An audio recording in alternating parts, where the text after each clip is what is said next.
Fala aí pessoal, iniciando mais um podcast aqui pro nosso canal. E no podcast de hoje eu tô aqui com meu brother Rafa Porala. Um case de sucesso, como vocês sabem, esse quadro é de empreendedores, empresários, jovens aí que tiveram sucesso nas suas empresas. E hoje eu tô aqui com meu brother Rafa Porala e ele tem algumas startups, né, Rafa? Tem uma carreira aí que foi embora do Brasil, fala 3 línguas fluentemente, né, Rafa? É um cara fora da curva aí já. E Rafa, como que foi a sua história? Você nasceu em Maringá, na nossa cidade lá, e depois se apresenta aí pra galera. Depois foi para o Canadá, foi jogar, depois voltou para criou a startup. Como é que foi aí? Bom, primeira coisa, é um prazer estar gravando com você, Lucas. Obrigado pelo convite. E com certeza a gente vai estar gravando muito conteúdo juntos aí ainda.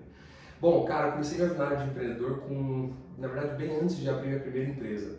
Né? Eu falo que a jornada de investidor começa muito antes de você realmente ter um CNPJ. Uhum. Eu, graças a Deus, nasci numa família de empreendedores e de atletas. Né? Então, meu pai sempre me incentivou a praticar esporte desde pequeno, desde cedo.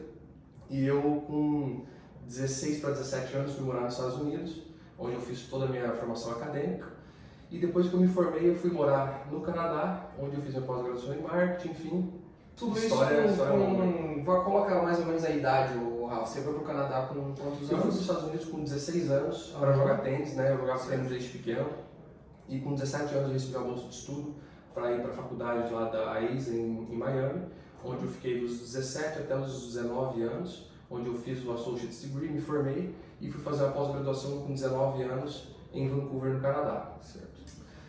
Até engraçado, é uma história muito engraçada. Quando eu cheguei no Canadá, né, para fazer a minha pós-graduação em marketing digital, eu tinha um sonho de trabalhar com marketing, né? Tava aquele boom do marketing digital. Eu falei, cara, vou surfar nessa onda e vou fazer uma pós-graduação nessa área. Uhum. E aí eu comecei a fazer o curso de pós-graduação lá no Canadá, em Vancouver.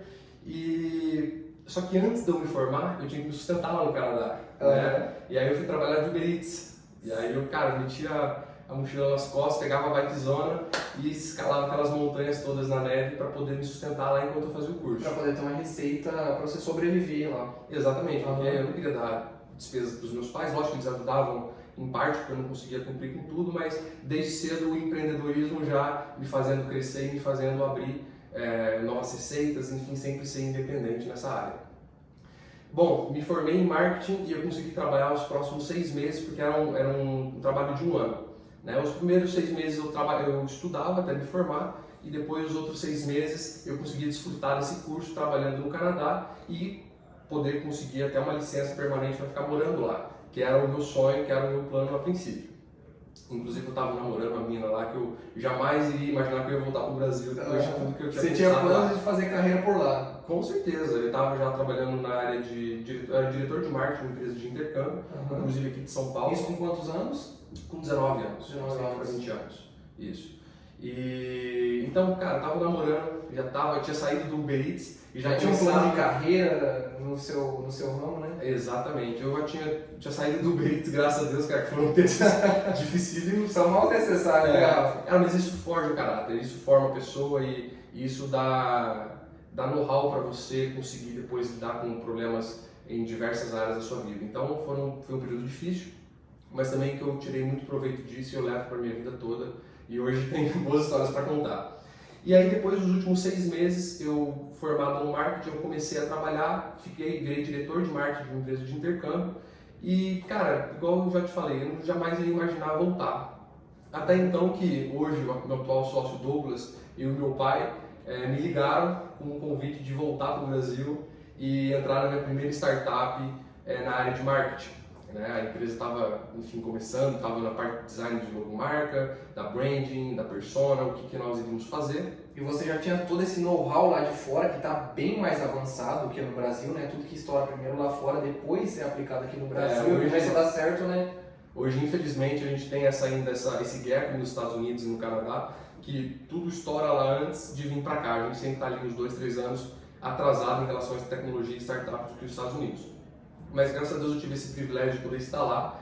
E aí quando eu recebi a notícia do KM Media e do que seria essa plataforma de adesivação de carros, enfim, eu comecei a pesquisar empresas lá, pesquisar tecnologias que eles aplicavam lá e por que essa possibilidade de se fazer anúncios em Ubers, em táxis, tinha lá fora e aqui no Brasil era um pouco explorado. E aí eu descobri que era por causa da tecnologia. Lá fora eles têm uma tecnologia que comprova os anúncios, igual no marketing digital que a gente vê com tanta frequência, mas nos anúncios OH, nas propagandas nas ruas. Então eu falei, cara, vamos trazer essa tecnologia para o Brasil, aplicar isso dentro da primeira startup, porque eu acredito que é um nicho bilionário e que tenha muito para ser explorado nessa área de tecnologia. Então eu topei o desafio, voltei para o Brasil com 20 para 21 anos mais ou menos, quando eu terminei meu período lá, terminei com minha namorada e vim topar esse desafio. E quando eu cheguei aqui, cara, não sabia nada. A gente fala que o que a gente aprende na área acadêmica fica na área acadêmica. A teoria é totalmente diferente da prática, né, Rafa? Ainda mais no ramo de empresas, né, cara? Porque, assim, o que é na teoria, às vezes na prática, não tem nada a ver, né, cara? E aí a KM Mídias, ela já nasceu com esse conceito de trabalhar com automóveis de aplicativo, ou ela foi se lapidando para esse ramo? Não, na verdade ela já surgiu com uma plataforma para trabalhar com motoristas de aplicativo e trabalhar com a publicidade nesses veículos. Então a gente une o motorista de aplicativo com a empresa que quer fazer publicidade. Então o motorista ganha uma renda extra no mês e a empresa ganha um anúncio circulando pela cidade que ela quer. Eu até falo, uma das vantagens que nós temos em comparação ao outdoor, ao busdoor, é que hoje nós temos uma frota com mais de 30, 40 mil motoristas cadastrados na nossa plataforma e nós conseguimos fazer campanhas publicitárias em qualquer cidade do Brasil. Então, hoje você vê várias placas de outdoor no Rio de Janeiro, Curitiba, são todas capitais. Agora, como que você consegue fazer uma campanha, por exemplo, lá em Mossoró, no Rio Grande do Norte?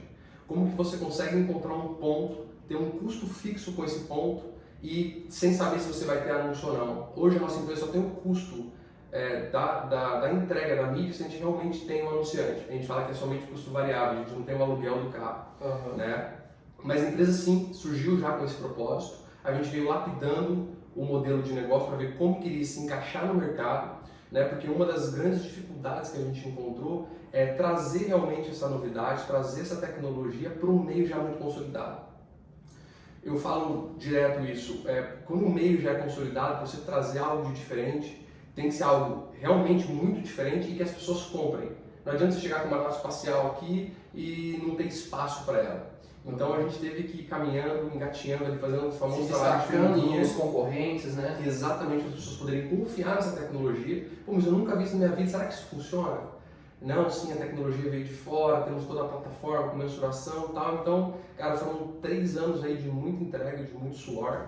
E para quem acha que abrir empresa é criar processos ali e descansar, tá completamente enganado. Totalmente errado, né, Rafa? E essas métricas de pessoas atingidas? Porque um outdoor ali, se o empresário que quer atingir pessoas, possíveis clientes, ele vai ter um outdoor e o outdoor é fixo. Já o Uber ou o 99, um carro de aplicativo, ele é muito dinâmico, ele vai passar por vários locais. Como vocês fazem nessas métricas que vocês conseguiram atingir pessoas ali com esse marketing de vocês? Porque vocês adesivam esses carros, né? Por exemplo, fecham um contrato com alguma empresa de telecomunicação ou de outro nicho, você vai adesivar um automóvel com a logo da empresa, sobre alguns benefícios da empresa. E como é que você tem essas métricas de pessoas atingidas? Tá, a gente desenvolveu um estudo junto com a Nielsen, que é uma empresa americana que trabalha justamente com métricas. É como se fosse o Ibope aqui no Brasil. Mas como a nossa tecnologia está toda voltada lá de fora, então a gente desenvolveu esse trabalho com a Nielsen. A Nielsen é uma empresa que estabeleceu que eu não vou abrir os números aqui, mas abriu que tantos por cento das pessoas que estão na rua são impactadas com mídia OH, especificamente em carros, que é a mídia que a gente trabalha. Então a gente pegou esses dados, jogamos em cima de uma densidade da cidade contratada e conseguimos estipular os impactos gerados com aquela campanha. Aí depende do horário do dia, depende da luminosidade, depende se está na região central, se está numa região de bairros. Então a gente tem todo um sistema que aplica uma tecnologia da Nielsen em cima para a gente poder estipular os impactos gerados na campanha. Lembrando que a quilometragem do carro ela é exata porque nós temos as fotos comprovando do velocímetro inicial e final. Porém, os impactos eles são estimados. Não existe nenhuma tecnologia hoje que comprove com exatidão quem olhou para o carro ou não. Não tem nem como saber, né, cara?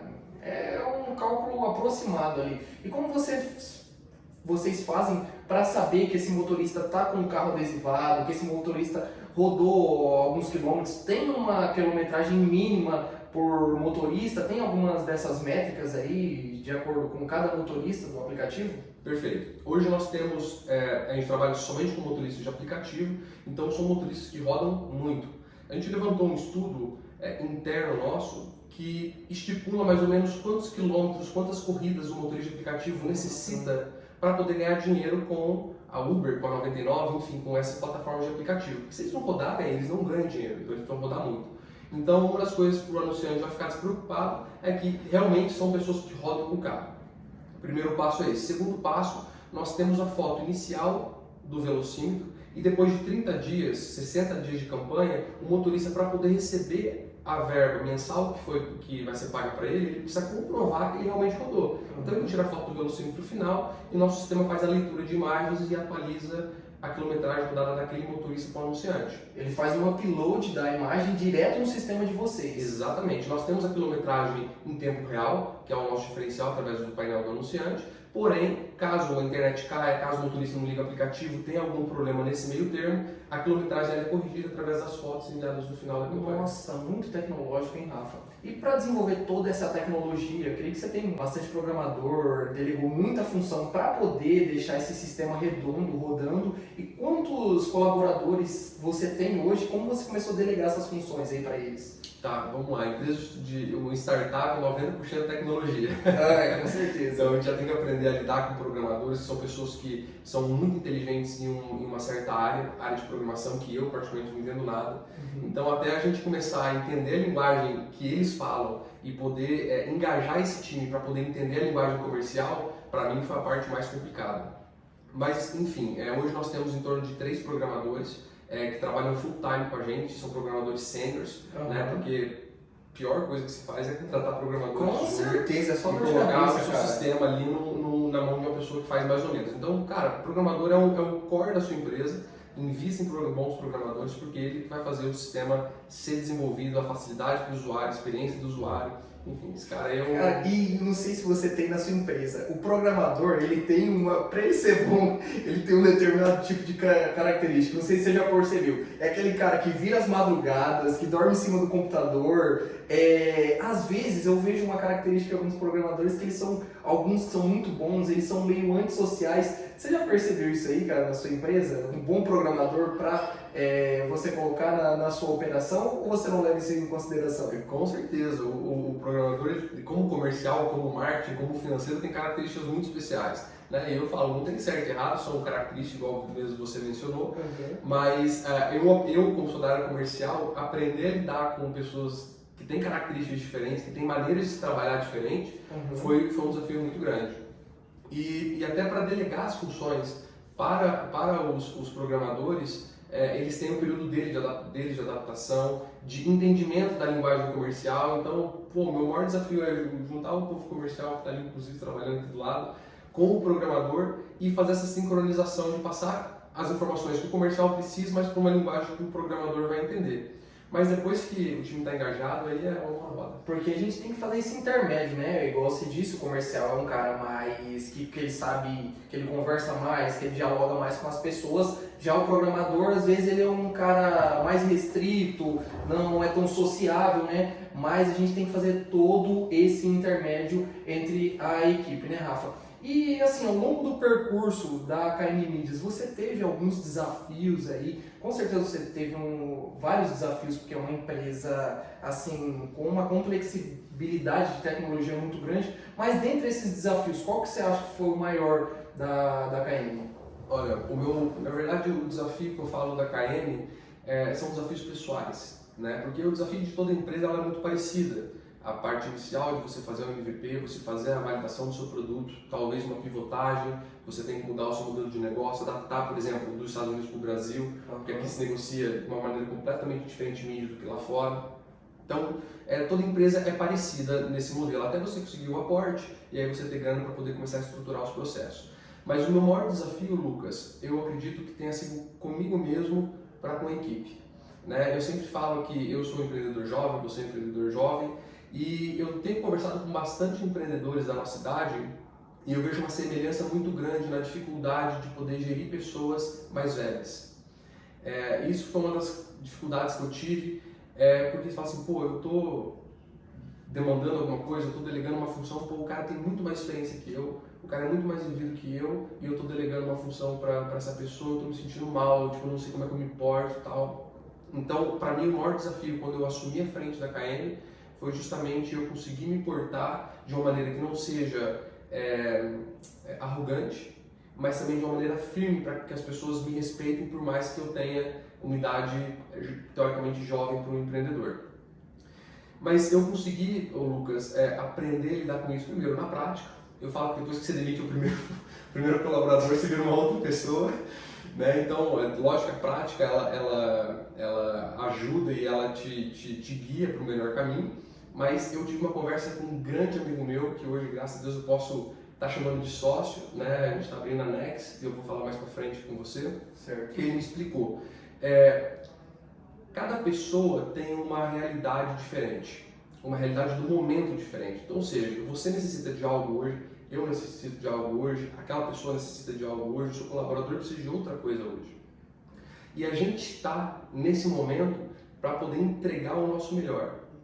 Então, se você está numa posição hoje para poder delegar algo para a pessoa, aquela pessoa precisa de você. E o seu dever como gestor, como líder dela, é entregar a melhor ferramenta na mão dela, entregar as melhores soluções para ela. Então, não olha isso, eu estou liderando ele. Não. Ele precisa de algo que ele viu que eu posso entregar para ele. Então eu tenho uma responsabilidade muito grande e a gente vai ser cobrado por isso. Eu falo muito dessa parte a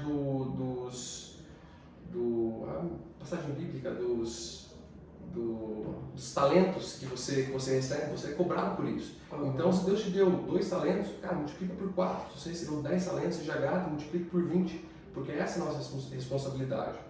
Então, eu mudei um pouco esse mindset de minha idade, minha experiência, minha isso, minha aquilo, para, cara, o que eu tenho hoje, qual que é o meu dever como cidadão, como um cara responsável, como um empreendedor. Cara, meu dever hoje é passar a melhor experiência, passar as melhores ferramentas para o meu colaborador poder trabalhar. E, cara, ele crescendo, eu cresço, a empresa cresce, todo mundo é feliz e todo mundo se respeita, que é o mais importante de tudo. E a gente, como gestor, a gente tem que deixar um ambiente para a gente conseguir ter a melhor performance desses colaboradores, né? E como empreendedores, a gente tem que dar o exemplo, né, Rafa? Principalmente a gente que é jovem, que a gente está em um ambiente de pessoas com bem mais idade que a gente, normalmente. Então, a gente já não tem uma credibilidade tão grande.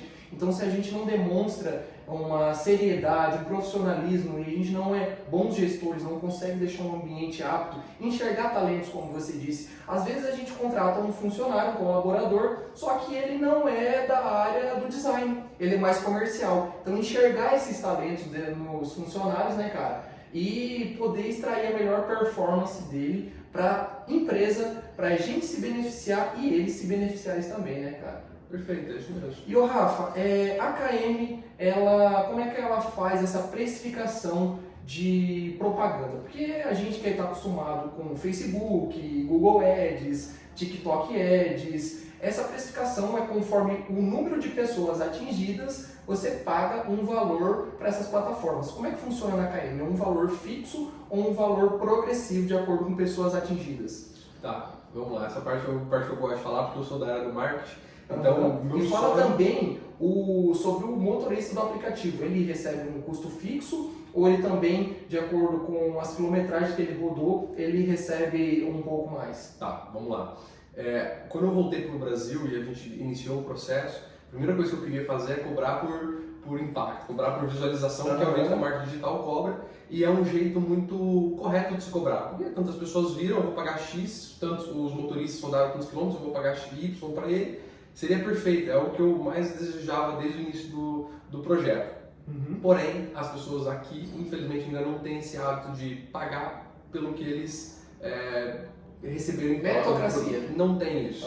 Hoje a publicidade aqui no Brasil, pelo menos em OH, ela é comprada pacotes. Então eu tenho um preço fixo, tá?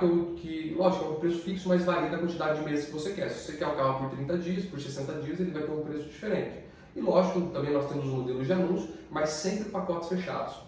Hoje, infelizmente, a gente não consegue colocar essa questão dinâmica dentro da nossa precificação, mesmo porque se o motorista roda 200 km ou 1 milhão de quilômetros, o cara que está fechando, o diretor de marketing que está fechando a propaganda com a gente não sabe quanto que ele vai pagar.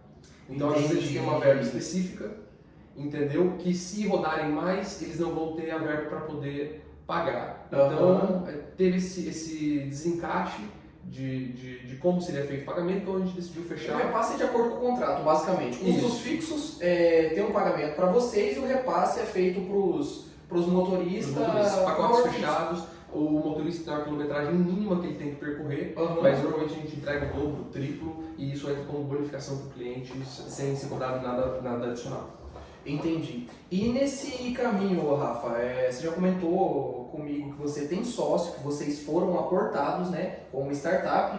E que isso aí ajudou vocês, não só financeiramente, né, que é um dos principais motivos de ser aportado, mas em questão intelectual, fazer um network com sócios, já ter cases validados no ramo de startup, o que isso agregou na KM?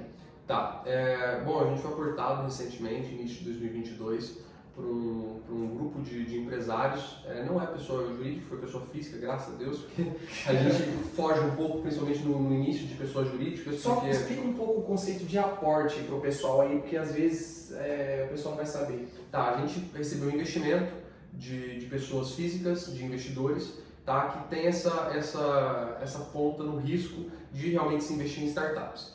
Né? E como são pessoas da área de startups, então eles já entendem do risco, já entendem da complexidade de uma startup, da necessidade de reinvestimento, que a gente vai falar mais para frente, e do retorno no equity, que é o que a gente tanto gosta, né? O famoso equity. E, então são pessoas que não ficam nos cobrando sobre dividendos, sobre retiradas mensais, eles entendem que a startup ela parte de um princípio do zero e que ela precisa atingir 1 milhão. Então, nesse processo, quanto menos a gente retira da empresa, mais rápido ela cresce, mais rápido a gente consegue fazer uma venda para um grande evento aí no futuro. Mas, lógico, o dinheiro é muito importante, principalmente eu que comecei a investir no valor mínimo na empresa e não tinha condições de já trazer processos complexos para a empresa, então eu fazia de tudo na empresa, até depois tem uma história engraçada que eu quero contar, que são os perrengues, famosos perrengues que a gente faz. Com certeza, né, tem isso. Mas o investidor ele tem que, além de trazer o dinheiro, ter esse entendimento de startups. Processos jurídicos, contratos, se ele tem essa identidade, essa identificação com a startup, facilita muito o processo, porque a jornada já é difícil. Você tem um cara, um Faria Limer, no seu lado e tipo, te cobrando diariamente, desculpa a palavra, mas enchendo o saco, e tipo, precisando de diretor financeiro para fazer DRE, de reportes, cara, isso mais vai atrapalhar, atrasando a operação do que propriamente ajudando.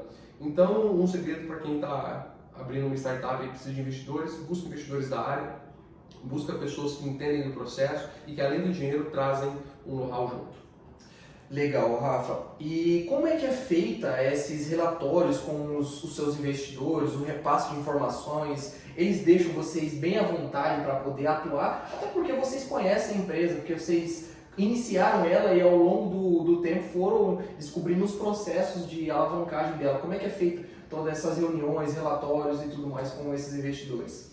Tá, um dos nossos investidores é um cara que ele veio de um processo de M&As. Então ele é especialista em fazer M&As. M&As, para quem não conhece, é um processo de venda de startups para grandes empresas. Então são vendas a partir de 100 milhões para cima. Então esse cara trouxe um know-how para a gente muito grande de como deixar a empresa redonda para numa possível venda no futuro você não ter a depreciação de valores por falta de processos bem estabelecidos. Então uma das coisas que a gente estabeleceu foram contratos novos, essa parte de reportes, que foi a pergunta que você fez, bem estabelecidos. Então, todos os meses nós temos já na nossa agenda a data correta, o horário do reporte, como que é feito esse reporte. Né? As DREs são enviadas através dos e-mails, mas a gente não fala sobre o DRE no reporte. A gente faz uma apresentação em PowerPoint, uma coisa mais simples, uma coisa direta. Então, é até engraçado porque o primeiro reporte que a gente fez, cara, a gente abriu uma planilha de DRE, ela começou a falar de um monte de número. Os caras falaram, Rafa, cara, esquece DRE, cara. DRE eu vou olhar na minha casa depois, eu quero analisar detalhes do que foi gasto com os custos e tal. Aqui eu quero saber os números. quantidade de vendas, carros vendidos, qual foi o crescimento de um mês para o outro em relação aos anos, qual é a projeção de venda para o próximo mês. Então a gente conseguiu dar uma lapidada nesse reporte e hoje, graças a Deus, a gente passa as informações que eles querem, eles ficam tranquilos com a nossa operação, a gente trabalha tranquilo e hoje, graças a Deus, a gente tem uma tocada bem fluida. Deixa vocês à vontade para trabalhar, não fica enchendo o saco, né, Rafa? E tem que ter essa fiscalização também, porque até um case que é Americanas, né? Do nada descobriram um rombo de 20 bilhões e depois passou para 40 bilhões, né? Isso aí é tudo falta de gestão, né, Rafa? Isso é falta de gestão, com certeza. E, Rafa, eu conheci você em Maringá, a minha cidade, moro lá até hoje, né? E depois você trouxe um pedaço da operação da KM aqui para São Paulo. Cara, o escritório aqui, essa loucura de São Paulo, o capitalismo fluindo aqui. Explica um pouco mais para a galera onde que é aqui, Rafa. Bom, a gente está aqui no nosso escritório, na verdade aqui a nossa área comercial está toda aqui em São Paulo e a nossa operação fica lá em Maringá. Tá? Porque a gente já tem algumas outras startups também e os meus sócios têm um outro grupo chamado Grupo Azul, que é onde tem outras startups, então é um conjunto bem bacana, inclusive você está mais convidado para conhecer lá a nossa sede operacional. E aqui em São Paulo a gente veio justamente por essa estratégia comercial. Então a gente está aqui do lado das Nações Unidas, ali atrás da Rede Globo, a ponte da Estaiada está aqui atrás. Aqui é a Rede Globo, né? Esse prédio com uns vidros ali, né? Exatamente, aqui é o Hilton, é o Hotel Hilton e ali atrás espelhada é a Rede Globo. Então a gente está justamente aqui, inclusive estamos mudando de localização, tá? Vocês estão mudando? Estamos indo para um outro escritório maior.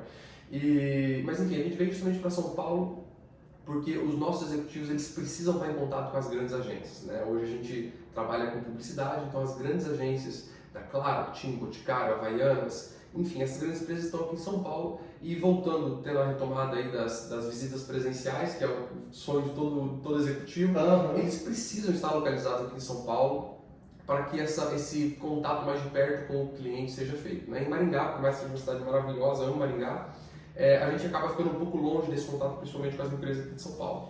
E vindo aqui para São Paulo, Rafa, o que você percebeu de mudança? É claro, é óbvio que você vai ter um network muito maior, porque você está num centro empresarial aqui, toda hora você conhecendo empresários da mesma idade que você, de nichos diferentes, de startup, e também vendo o ambiente, né? Você vendo esse capitalismo, essa produtividade, loucura, performance, o que agregou para você como empreendedor?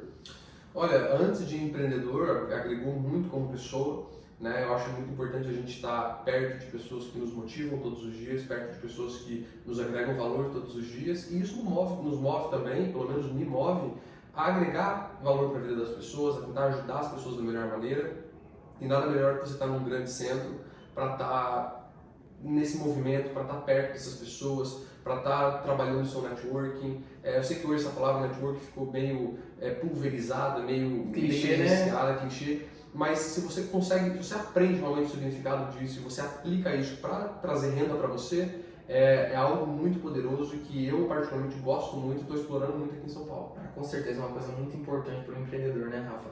E a gente estava falando sobre a sua outra empresa de investimento de startups, né? Porque como você validou o seu negócio, uma startup, você conheceu sobre os conceitos de startup, os processos, você decidiu também aportar, investir em outras empresas com um potencial de crescimento. Então, fala um pouco mais dessa outra empresa também que está ajudando muito aí no seu grupo empresarial, né?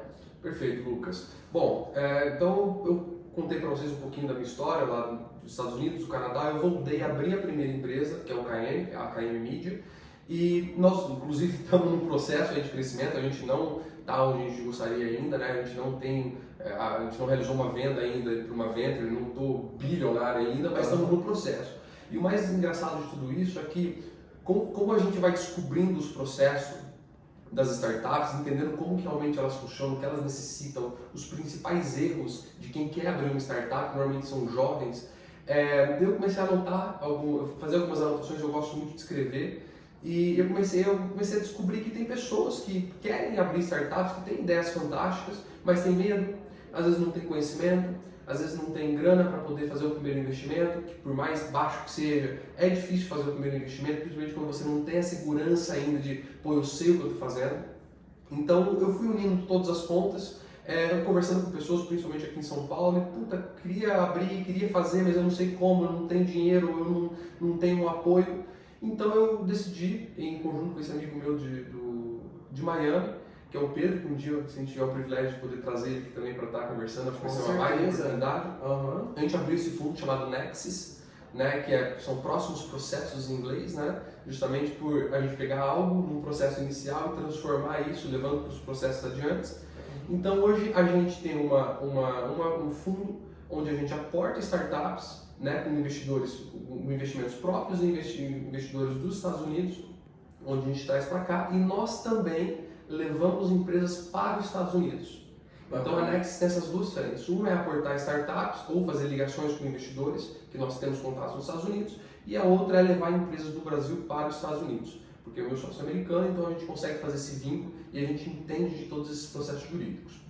E por um outro lado, a gente também está começando a gravar os podcasts, começar a gravar documentários, para justamente falar com esse público jovem que tem interesse em iniciar no empreendedorismo, precisam de dicas, precisam de ajuda, precisam de um ombro amigo, uma pessoa que realmente passou pelos processos, igual a gente passou, enfim, cara, retribuir da forma que eu iniciei o processo. Então, se você pegar a minha história com 21 anos, cara, eu cheguei aqui no Brasil e não sabia nada. Se não fosse os meus sócios, o Douglas, o Daniel e inclusive meu pai, que abriu as portas para mim, cara, eu não merecia, eu não era um cara fudidão que sabia todos os processos, que entendia nada, cara, eu simplesmente fui acolhido.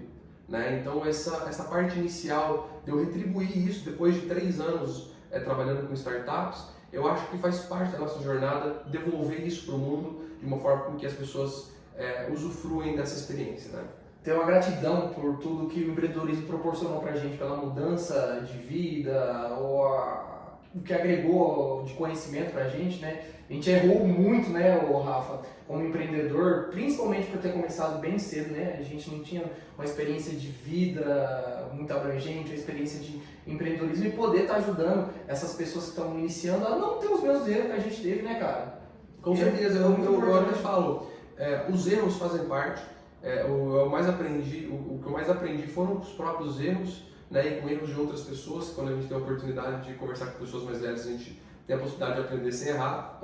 Mas é justamente ter essa retribuição daquilo que eu recebi sem merecer, porque eu falo, não me trouxeram para startup porque eu era uma pessoa fodida na época. Não, eu iniciei realmente sem saber sobre nada, eu só entendi um pouco de marketing, mas conhecimentos acadêmicos. Então hoje eu pego jovens que têm interesse em sair de uma CLT, que têm interesse em abrir a primeira startup, primeira empresa, sair da casa dos pais, iniciar um processo de independência. E inclusive eu faço essa união do empreendedorismo com um propósito de vida que eu acredito que seja uma coisa que está muito interligada uma coisa na outra. Então, em breve aí a Nex vai estar vindo para o Brasil e a gente vai ter a oportunidade também de gravar para a Nex, show de bola, levar você para o escritório da Nex também. Eu acho que a gente tem muito ainda para conversar. Opa, com certeza. Ô Rafa, e a Nex?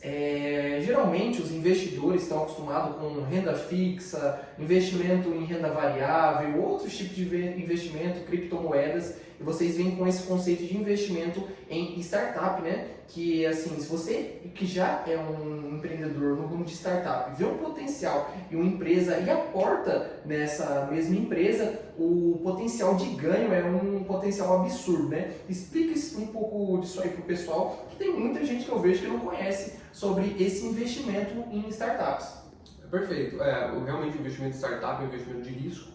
Né? A gente fala que tem vários tipos de investimentos, né? Tem a parte de ações, tem a parte de criptomoedas, tem a parte de FIIs, que são os fundos imobiliários, que eu particularmente sou apaixonado, mas a gente fala que o investimento em startups é como se fosse um investimento em ações, só que ações small caps menores ainda. Porque as startups são empresas que têm um potencial de crescimento gigantesco, só que porém a certeza que elas vão dar certo são mínimos, né? Então é um investimento de alto risco e realmente são voltados para pessoas que já têm esse pé em startups.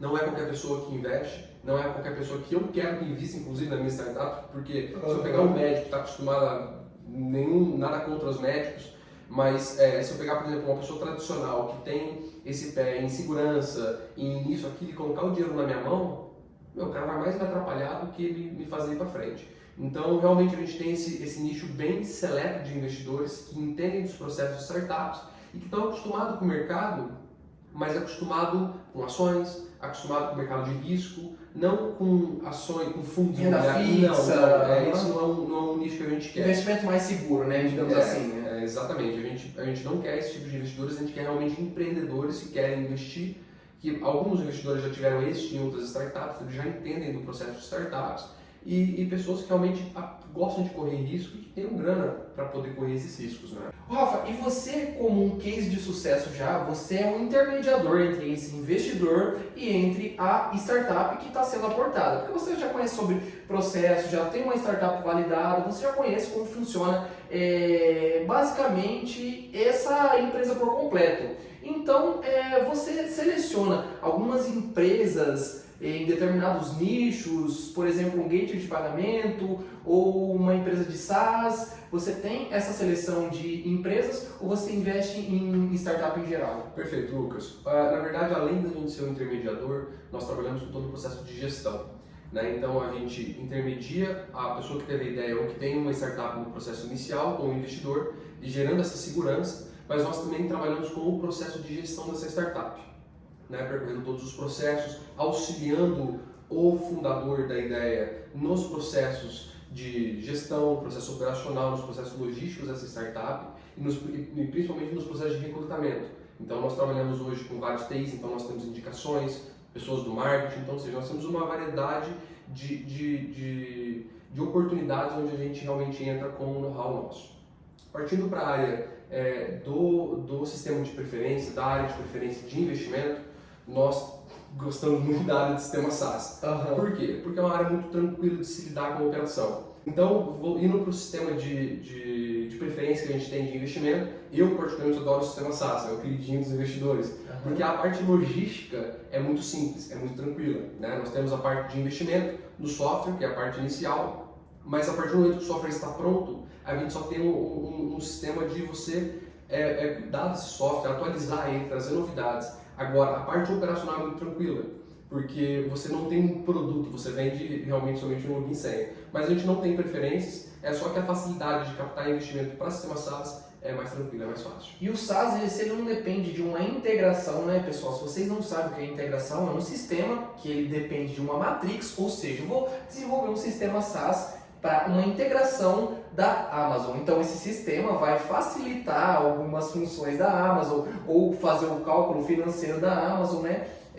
Ou ter uma integração com a API e tudo mais. Se você não tem essas integrações, que você depende de uma matrix que sempre está mudando, você é um sistema independente, você não tem que estar fazendo tantas alterações. É claro que sempre se adaptando no mercado, melhorando o sistema operacional, né, Rafa? Mas basicamente você vai contratar um grupo de programadores, ou um programador desenvolver ali, e esse sistema que já está desenvolvido, você já tem uma recorrência com ele, não é isso mesmo? Exatamente, o sistema SaaS tem um processo de recorrência, né, que são os famosos dividendos que a gente gosta, e que hoje os processos, por exemplo, de melhoras no sistema SaaS são processos de desenvolvimento de software. Então a gente tem uma gama de programadores, uma variedade de programadores que trabalham tanto para a interface de user experience, que é a usabilidade da plataforma, do aplicativo para o usuário, trazendo novidades como novas tecnologias. Essa parte de integração que você falou é perfeita, porque grande parte do sistema SaaS tem integrações com o sistema de pagamento, com plataformas de e-commerce que você